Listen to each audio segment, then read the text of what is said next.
लहान मुलांच्या टिफिनला तेच ते भाजी चपाती दिली की खायचा कंटाळा करतात. मग कधीतरी असं चटपटीत व हेल्दी काहीतरी असेल तर टिफिन लगेचच फिनिश होतो.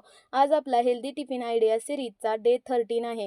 मी इथं एक प्लेट फुलकोबी 3 मिनिटांसाठी पाण्यात उकळून चॉप करून घेतला आहे. यामध्ये एक कांदा व एक हिरवी मिरची बारीक चिरून टाकली, अर्धा चमचा अद्रक लसूण पेस्ट, हळद, गरम मसाला, लाल तिखट, आमचूर पावडर, काळी मिरी पावडर, चवीपुरतं मीठ टाकलं. बाइंडिंगसाठी एक शिजलेला बटाटा स्मॅश करून टाकला.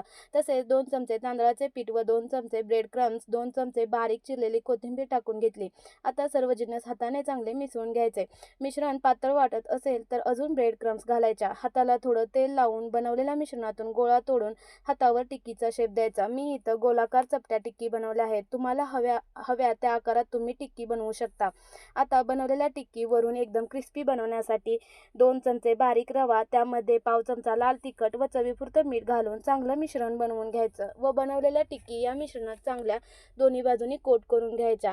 आता टिक्की भाजण्यासाठी गॅसवर पॅन गरम करून पॅनला तेल ग्रीस करून घ्यायचं व बनवलेल्या टिक्की शालो फ्राय करण्यासाठी पॅनवर सोडायच्या.